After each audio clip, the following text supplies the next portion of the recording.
ఇందాక ఒక మాట అన్నారు, నన్ను ఎవరు మోసం చేశారో వాళ్ళకి తప్పకుండా కర్మ విల్ టేక్ కేర్ అని చెప్పి. ఎవరు మోసం చేశారు సార్ మిమ్మల్ని? అంటే తెలీదు. Were you able to trace ఎప్పుడైనా? నాకు ఎవరు మోసం చేసినది ఇంకా నాకేంటంటే క్లారిటీ లేదు. అంటున్నారు వాళ్ళు వీళ్ళు అంటున్నారు.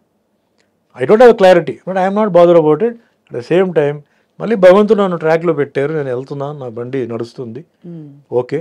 సో ఎవరు తప్పు చేశారో ఎందుకు నేను చెప్తానంటే, మా అమ్మగారు చాలా ఏడ్చారు. అవును సార్. మా అమ్మగారు చాలా సఫర్ అయ్యారు. నేను ఆవిడ కోసం ఈ మాట అంటున్నాను. ఆవిడ ఆత్మకి శాంతి రావాలని చెప్పి నేను చెప్తున్నాను. దెబ్బ నాకు కాదు, దెబ్బ మా అమ్మ కూడా తగిలింది. నేను ఎంతో గారభారంగా పెంచి ఎంతో చేసి ఆవిడకి అది తగిలింది. అది సో నేనేం చెప్పట్లేదు, అది వదిలేస్తున్నాను. సరే కర్మలో అది నేను చేయాలి. మీ కర్మ ప్రకారం మీకు ఏముందో మీరు అనుభవిస్తారు. అది ఒక కొరియర్ వస్తాడు, చేయిస్తాడు, తప్పదు. అందుకే మీరు కొన్ని న్యూస్ మీరు చూస్తే ఘోరమైన యాక్సిడెంట్లో చనిపోయారు, ఘోరమైన దీంట్లో ఇది జరిగింది, ఆత్మహత్య చేసుకున్నారు, రోగం వచ్చి హాస్పిటల్లో ఎన్నో నెలల నుంచి ఉన్నారు. ఇవన్నీ కర్మ అండి. ఇది డబ్బు పవర్ అక్కడ ఏమీ చేయడానికి లేదు. సో నేను దాన్నే నమ్ముతున్నాను. నేను ఎవరన్నా చెప్పాలంటే కూడా నేను భయపడతానండి. సుమన్ బోలాశంకరుడు ఏం కాదు, సుమన్ మంచివాడు. లోపల ఇంకో సుమన్ ఉన్నాడు, పిశాచి వాడు పడుకుని ఉంది లోపల. కానీ ఓ అమ్మాయి నేను ఎవరండి మిమ్మల్ని శిక్షించడానికి, మిమ్మల్ని తిట్టడానికి నేను ఎవరు? నాకు అర్హత లేదు. తప్పు చేసినప్పుడు నేను చెప్తాను, ఇది వద్దు, బాగాలేదు, చేయొద్దు. ఒకసారి రెండుసారి మూడోసారి నువ్వు వెళ్ళిపో అంటాను. మా స్టాఫ్ అందరూ వాళ్ళకి తెలుసు నా గురించి, అడగండి. ఎప్పుడైనా ఎన్నో తప్పులు వాళ్ళు చేస్తారు, మనుషులే కదా, ఎన్నో తప్పులు చేస్తారు.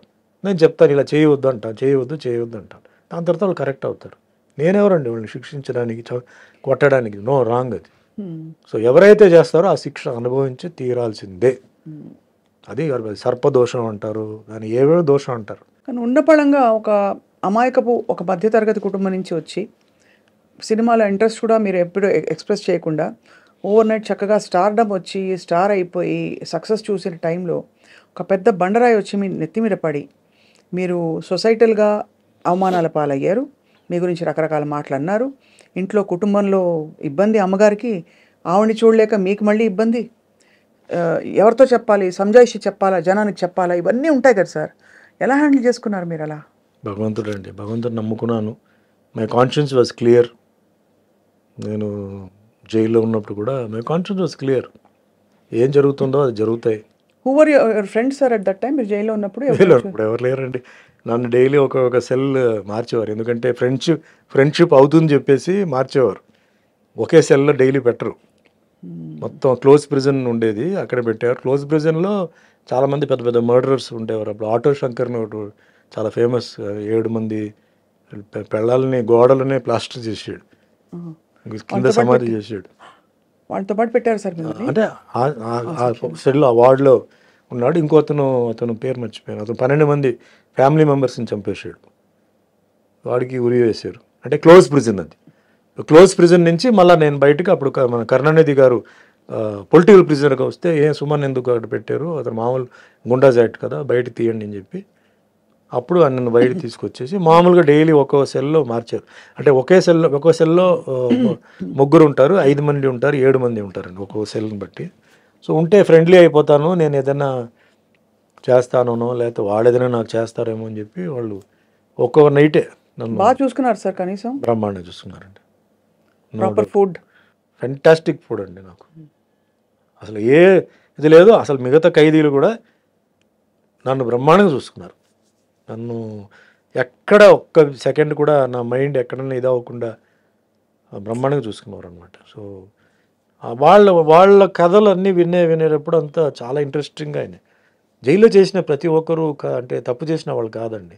చాలామంది అనవసరంగా లోపలికి వచ్చిన వాళ్ళు ఉన్నారు, కొన్ని పరిస్థితి వల్ల తప్పు చేసిన వాళ్ళు ఉన్నారు, కొన్ని మర్డరర్స్ ఉన్నారు. మర్డరర్స్తో కూడా నక్సలైట్స్ కూడా ఉన్నారు. నా వార్డుకి పక్కనే వెల్లూరు నుంచి 3 నక్సలైట్స్ ఉండేవారు. వాళ్ళు అంటే వాళ్ళది ఎట్లా ఉంటుందంటే డైరెక్ట్ యాక్సెస్ ఉండదు, బట్ వాళ్ళ నుంచి మాట్లాడుతుంటే మన యువతల సైడ్ వాళ్ళ నుంచి మనం మాట్లాడవచ్చు. అప్పుడు సుమన్తో మాట్లాడాలని చెప్తే పిలిస్తే వెళ్తే ఫుడ్ ఎలా ఉంది, మీకు దాల్ అదంతా ఎలా ఉంది అంటే బాగానే ఉంది. అంటే బాగానే ఉందంటే ఎట్లా అంటే లేదు బాగానే ఉంది అలా కాదు, దాల్ తిప్పేసి చేతులతో ఫింగర్తో తిప్పేసి కొంచెం దాల్ ఇలా అంటే ఫింగర్లో తీసి వాల్లో ఇలా వేయి, అది జారుతుందా అలా అంటుకుంటుందా చెప్పు నాకు అన్నాడు. అంటే నెక్స్ట్ డే వస్తే అలా చేశాను అలా నుంచుందండి జారలేదంటే ఇలాగే ఉండాలి దాల్ జారకూడదు, జారిందంటే నీళ్లు కలిపినట్టు దాంట్లో అని అట్లా అని వాళ్ళతో కూడా కొన్ని విషయాలు. ఎంత ఇంట్రెస్టింగ్ సార్ అది అంత ఇది అంటే మీకు ఖైదీలకి ఇల్ ట్రీట్మెంట్ జరగకూడదండి, వాళ్ళకి ఇంత ప్రోటీన్ కార్బోహైడ్రేట్ ఇదంతా ఉంది, లెక్క ఉంది, అది కరెక్ట్గా ఉండాలి. ఫుడ్లో కనుక తేడా వస్తే you can complaint, basic human rights violation. Yes you cannot be ill treated inside.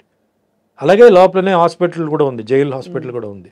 బాగాలేకపోతే they have to take you to the hospital and get you treated.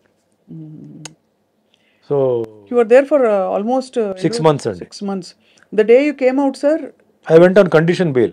October 2nd. October 1st I was released. Conditional bail కి వెళ్ళి Madurai, I was in Madurai. మధురైలో ఒక 4 months or 5 months ఉన్నాను. దాని తర్వాత I was brought to Chingleput, border of Tamil Nadu city. అక్కడి నుంచి shooting మొదలైంది. Daily up and down చేయడం, అంటే సిటీ లోపల ఎంటర్ అవ్వకూడదు.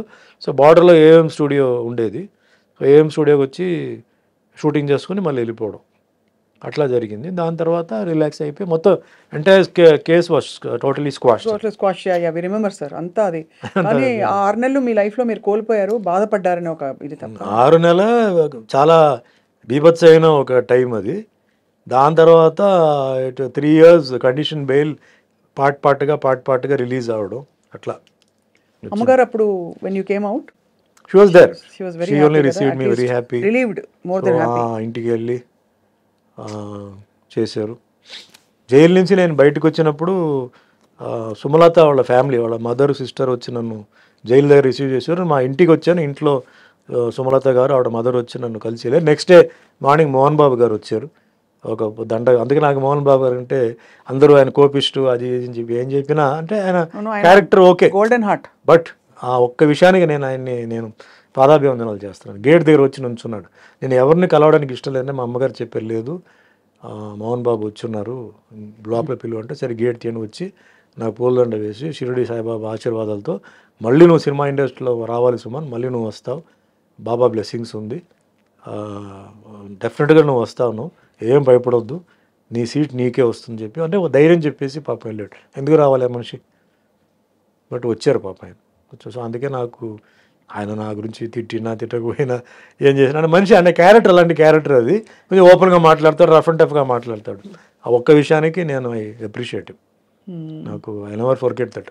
అట్లా కొందరు సినిమా ఇండస్ట్రీలో చెప్పారు, ఓపెన్గా వచ్చిన వాళ్ళు ఫోన్ చేయడం అవన్నీ చాలామంది చేశారు.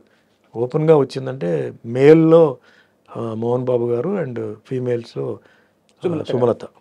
అది మరుసటి రోజు వెంటనే మధురైకి వెళ్ళిపోయాను నేను. సో అట్లాగే పెళ్ళికి కూడా మోహన్ బాబు గారు ఆయన మార్నింగ్ 5:15 5:30 పెళ్లి మండపానికి వచ్చి 2 చందనం గార్లెండ్స్ ఉన్నాయి, అది తీసుకొచ్చేసి ఇచ్చి, ఇది 2 మీ మెడలో ఉండాలి, నాకు ఫోటో పంపాలి, నాకు లాస్ట్ దాకా తీయకూడదు, నేను ప్రచారానికి వెళ్తానని చెప్పేసి పాపం ఇచ్చి రాణి మేమే హాల్లో చెప్పేసి ఇచ్చి వెళ్ళారు అనమాట. సో ఆ మనిషిలో 2 ఇప్పుడు నేను ఎవరో అంటే పెద్ద ఇదేం కాదు, బట్ ఒక ఫ్రెండ్లీగా వచ్చారు కదా, అఫెక్షన్తో వచ్చారు. That's a great. అందుకే ఆయన గురించి ఎవరైనా ఏం చెప్పినా కూడా పూర్తిగా వింటాను, ఎందుకంటే ఆయన షార్ట్ టెంపర్డ్, బట్ ఆయన ఆర్గ్యుమెంట్కి ఒక పాయింట్ ఉంటుంది. అనవసరంగా ఆయన చేయడు, ఆయన అనవసరంగా గెలకూడదు, గెలికారంటే అయిపోతారు వాళ్ళు. సో మా అబ్జర్వ్ చేస్తాం, అందుకే నాకు ఆయన అంటే సెపరేట్ రెస్పెక్ట్. కష్టాల్లో ఉన్నప్పుడు ఎవరైతే మనం గుర్తించారో, ఎవరైతే చేశారో వాళ్ళని మనం లైఫ్ లాంగ్ మర్చిపోకూడదు, ఇప్పటికీ గుర్తుంచుకోవాలి కదా సార్. అదే ఎంత పడ్డారు సార్ ఒక జీవితంలో, ఎన్ని ట్విస్ట్లు టర్న్స్ అన్ని. ట్విస్ట్ టర్న్ భయంకరమైన.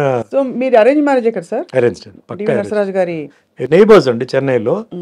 సో నేను బెయిల్ టైం అయిపోయింది, ఇంకా కొంచెం నడుస్తుంది. అప్పుడు నరసరాజు గారు డాటర్ కవిత గారు వచ్చి, సినిమా చేస్తున్నాను, నాకు డేట్స్ కావాలి, చేయాలి నాకు అంటే కొంచెం ఆవిడకి రిలీజ్ అవుతుందనే విషయం కొంచెం తెలిసింది ఆవిడకి ఏదో సమ్ సర్కిల్ ద్వారా. సరే ముందు నేను రిలీజ్ అవ్వాలి కదండి, అయిన తర్వాత చూద్దామని చెప్పి, తర్వాత 2-3 months తర్వాత రిలీజ్ అయింది. దాని తర్వాత చేద్దామని చెప్తే ఫైనల్గా ఆవిడ సినిమా కుదరలా. డైరెక్టర్స్ ఈ సినిమా వచ్చింది మరి అప్పుడు మధ్యలో పెళ్లి సినిమా, రియల్ లైఫ్ పెళ్లి Real life సందడి సినిమా. ఇది వచ్చింది.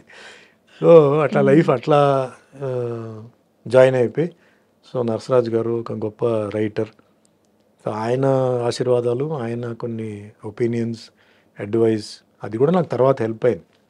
ఏదో మనం యాక్టర్ అయిపోయాము మాకు అన్నీ తెలుసు అని కాకుండా, ఎందుకంటే ఆయన ఎన్టీఆర్ గారి గురించి, నాగేశ్వరరావు గారి గురించి, కృష్ణ గారి గురించి, కృష్ణరాజు గురించి సోహన్ చెప్పేవారు.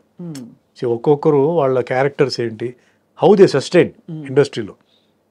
అండ్ మోస్ట్ అసలు రఫ్ అండ్ టఫ్ డిసిప్లిన్ అంటే రామారావు గారు, యాక్టర్, ప్రొడ్యూసర్, డైరెక్టర్, మళ్ళీ ఒక ఇమేజ్, ఇది variety of characters, dialogue delivery, punch కించ్ అన్నీ నాకు ఇన్ఫర్మేషన్ అంతా జెన్యున్ ఇన్ఫర్మేషన్ వచ్చింది ఆయన ద్వారానే.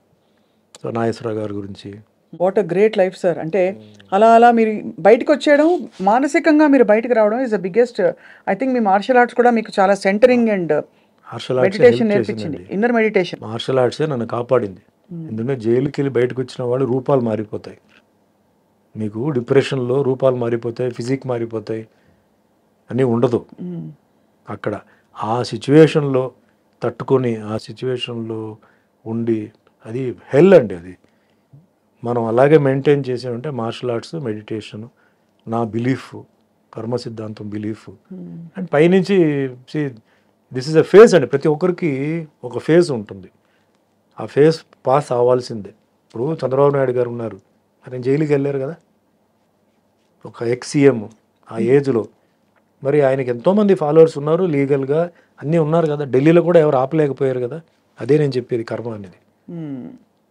You have to go through. కర్మ మీరు పోవాల్సిందే. బాంబ్ బ్లాస్ట్ జరిగింది కదా అలిపిరిలో, మరి ఆయన పైకి వెళ్ళిపోయి కింద పడ్డాడు కదా. జీవితంలో బ్రతకాలని ఉంది. ఆ దీంట్లో ఎవడైనా కారు చూసి ఎక్కడ ఇంకా కొంచెం అటు వెళ్ళి ఉంటే లోయి, వెళ్ళి చూసాం, ఇంకా ఇక్కడి నుంచి అక్కడ వెళ్ళి ఉంటే లోయి అది కింద. సో కర్మని జస్ట్ ఎగ్జాంపుల్ చెప్తాను, ఎందుకంటే సుమన్ ఏదో పిచ్చివాడు, ఏదో ఏదో మాట్లాడుతున్నాడు, ఏదో చాలా పర్ఫెక్ట్గా చెప్తున్నారు మీరు. ఇది